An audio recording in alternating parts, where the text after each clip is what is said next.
يستطيع الإنسان يلتزم بهذا المذهب وأن يطرد بهذا الشكل. طيب الشك المنهجي يعني باختصار هو يتخذ من قضية الشك وسيلة للتحصيل المعرفي وليس غاية من المعرفة.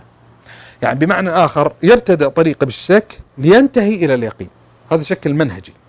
فأصحاب هذا الاتجاه عمليا ترى إدخالهم هو في الاتجاه الشكي هو من باب مبتدأ الطريق لا منتهى. يعني حقيقة الاتجاه الشكي زين هو الاتجاه الذي يجعل من المعرفة أمرا مظنونا شكيا لا يستطيع وصول المعرفة اليقينية. أصحاب هذا الاتجاه الشك المنهجي عمليا هم ينتهون إلى يقينية المعرفة، فهم يقولون المعرفة بالإمكان تحصيل معرفة يقينية، لكن لا يمكن تحصيل المعرفة اليقينية إلا عبر بوابة إيش؟ بوابة الشك. زين. طبعا احد الشخصيات الكبرى المشهوره في التراث الاسلامي اللي نسب اليه الشك المنهجي، وهذه احد المعلومات اللي ذكرتها، انا قدمت الماده هذه وكانت موجوده في اليوتيوب بعنوان مدخل لفهم نظريه المعرفه سابقا، وذكرت هذا المعنى منسوبا الى هذه الشخصيه ابو حامد الغزالي، وهي فكره شهيره جدا وذائعه داخل اطار المتحدثين في نظريه المعرفه. ثم سبحان الله كنت لما اعاود النظر في هذه القضيه وجدت ان حسبة أبو حامد الغزالي على اتجاه الشك المنهجي ليس دقيقا علميا، هذا اللي يظهر لي والله أعلم. يعني إيش القرائن؟ القصة وما فيها، طبعا الكل استقى هذه الفكرة من كتاب المنقذ من الضلال لأبو حامد الغزالي، زين، إنه هو فعلا مارس هذا الدور الشكي. وكتاب المنقذ من الضلال هو من السير الفكرية خلينا نعبر الجميلة جدا اللي أنصح بمطالعته والقراءة. كتب أبو حامد الغزالي تمثل متعة يعني عقلية يعني إجمالا، وإن كان محسوبة الحالة الأشعرية، لكن كتبه كتب عظيمة وجليلة.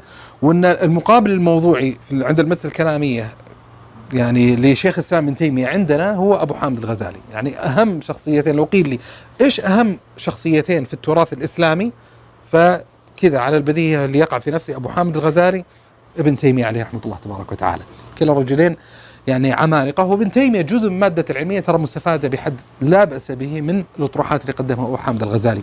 وأبو حامد الغزالي يعني لا يبلع كما يقال يعني شيئا إلا يعيد ترتيبه في ذهن إبداعاته الذاتية. لما وضع كتابه في علم المنطق معيار العلم أو قصاص المستقيم ومحك النظر، تجد أن في نوع من أنواع توليد الترتيب والمعاني وأشياء مضافة على هذا. لما يكتب حتى في الدائرة الكلامية ترى يخالف يعني بعض الأشعرية فيوافق الحق وقد يخالف الحق. لكن الشاهد الموضوع اللي حصل في فكرة المنقذ من الضلال، اللي فعل أبو حامد يقول أريد أني أتحصل على المعرفة القطعية اليقينية، يعبر عن الفكرة هذه بصراحة. فقلت أن أول مورد أن أتعرف على العالم الخارجي من خلاله المعرفة الحسية، زين. ثم بدأ يقول أن بإمكانية الإنسان أن يشكك في الحواس، وبالتالي ينبغي علي أني أشك في المحسوسات، فاطرح المحسوسات. يقول طيب أنا كنت مستيقن بأن الواردات الحسية اللي ترد علي هي يقينية، ثم اكتشفت أن بالإمكان التشكيك فيها، صح ولا لا؟ فإيش اللي يمنع عقلا أن الواردات العقلية اللي ترد علي سواء المقدمات العقلية الضرورية أو غيرها، أن لا يوجد شيء قد أتعلم في مستقبل الأيام يشكك فيها؟ لاحظت الحين الرؤية اللي انطلق منها، فاطرحت المعرفة اليقينية العقلية، صح ولا لا؟ يقول لما طرحت الحين المعرفة اليقينية متحصلة عن طريق الحس ومتحصلة عن طريق العقل، ايش اللي يترتب على ذلك؟ وقعت في حيرة ان كيف استطيع اني ابني منظومة معرفية. فصرت يعني ناسي الوقت الزمني، لكن قال صرت سفسطائيا بلسان الحال لا بلسان المقال لمدة شهر او شهرين، ان بمعنى ان صرت مشكك ما استطيع وكذا. ثم بعد ذلك اللي حصل انه استنقذني الله عز وجل من هذه الحالة بأشبه النور اللي قذف الله عز وجل في قلبي، فعاد النفس الاتزان وكذا، وعادت المعرفة العقلية والحسية إلى يقينيتها وضروريتها، وبدأ يستطيع البناء المعرفة. يعني هي القضية وما فيها حتى يدرك الإنسان. إذا لم يبتدئ الإنسان نقطة الانطلاق لتحصيل المعرفة البشرية الإنسانية من الاعتراف بوجود معارف أولية بديهية قطعية، فلا يستطيع الإنسان أن يبني منظومة معرفية حقيقية. لأن في النهاية مثل الطفل لما تعرض القضية وتسألني يقول لي ما الدليل على هذه القضية، فأقول لك الدليل على هذه القضية هذه القضية، صح ولا لا؟ الطفل عاد شو تقول له؟ ما يعجبه هذا الجواب، يقول لك ايش؟ طيب ليش؟ صح ولا لا؟ فتقول له لأن كذا، يقول لك ليش؟ لأن كذا، ليش؟ لأن كذا، صح ولا لا؟ إذا استمر الإنسان لأن كذا لأن كذا لأن كذا، في النهاية لابد تنتهي السلسلة إلى نقطة يبتدي فيها الطريق. البداية هذه احنا نزعم هي بداية المعقولات الفطرية البديهية. إذا ما التزم الإنسان بهذا لا يستطيع الإنسان أن يبني منظومة معرفية. زين؟ اللي حصل مع أبو حامد لما شكك في هذه المقدمة ايش اللي تورط؟ أنه ما استطاع يوجد قاعدة يؤسس عليها، وبالتالي تورط. كيف استنقذ من هذه الحالة؟ أن الله عز وجل هو اللي استنقذه منها برده إلى المعقولات الفطرية أو الاعتراف بفطرية تلك المعقولات. جيد اللي حصل. طيب الحين السؤال يطرح نفسه في ظل تجربة أبو حامد الغزالي، زين، اللي ينسب إليه أنه أحد رواد الشك المنهجي، صح ولا لا؟ هل أبو حامد الغزالي في تقييمكم وتقديركم من هذه القصة يدعو غيره إلى المضي في الطريق اللي هو مضى فيه؟ يعني هل فائدة القصة اللي بيقولها أبو حامد أن حتى تتحصل على المعرفة اليقينية ينبغي أن تشك أولا، فهمت الكلام؟ فإذا شككت أولا توصل لليقين، ولا التجربة اللي خاضها أبو حامد الغزالي قد تفضي بالإنسان إلى إيش؟ إلى السفسطة، صح ولا لا؟ إلى عدم الاستنقاذ. يعني من رحمة الله عز وجل بأبو حامد الغزالي إيش اللي حصل؟ إنه استنقذ من هذه الحالة، لكن إيش الضمانة واللي يضمن لغيره إيش؟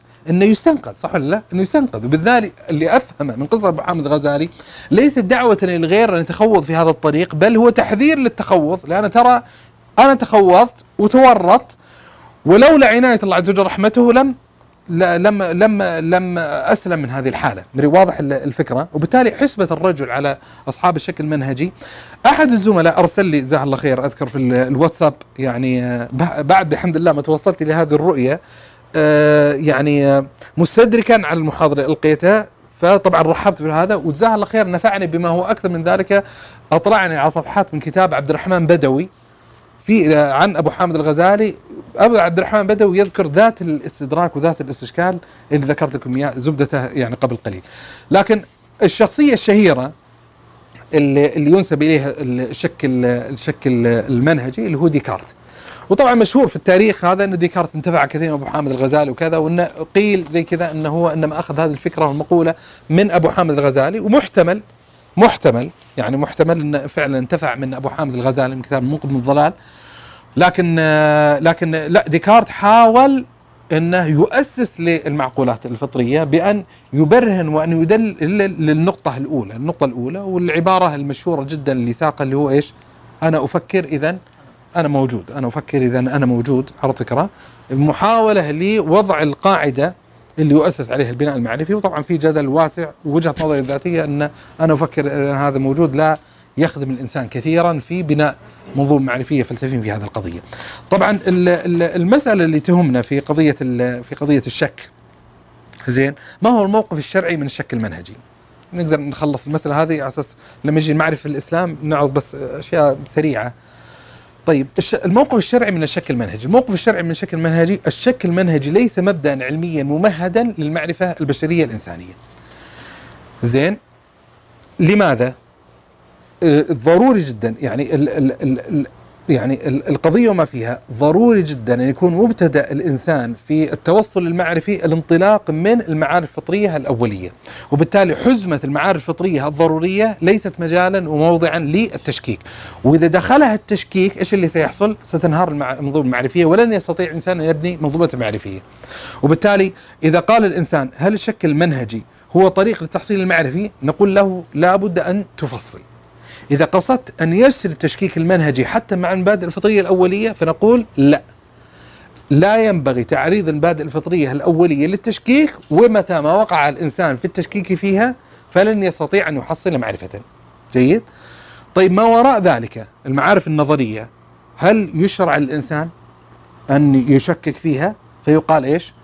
أن سبيل التحصيل اليقيني في المعارف النظرية، ليست المعارف الفطرية، المعارف البديهية، المعارف الضرورية، هو عن طريق بوابة التشكيك. الإنسان ينبغي أن يكون عنده قدر من التحيز فيما يتعلق بالمعلومات إيش؟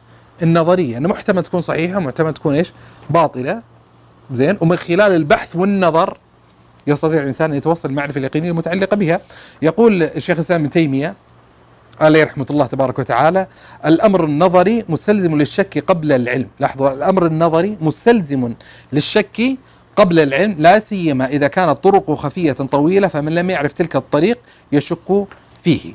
طبعا أحد المعطيات، طيب هل يمكن أن يقع الإنسان في ورطة الشك المنهجي في الفضائين، المعلومات الضرورية والمعلومات النظرية؟ هل يمكن أن يقع الإنسان في التشكيك في المبادئ الفطرية الضرورية؟ الواقع يشهد بإمكان ذلك، أنه وجد من البشر من شكك فيها. ومن هنا تجي نظرية ابن تيمية الثانية، أنه قصار ما نستطيع أن نقدم لهذا المتشكك هو إيش؟ هو التذكير بهذه المبادئ الفطرية الضرورية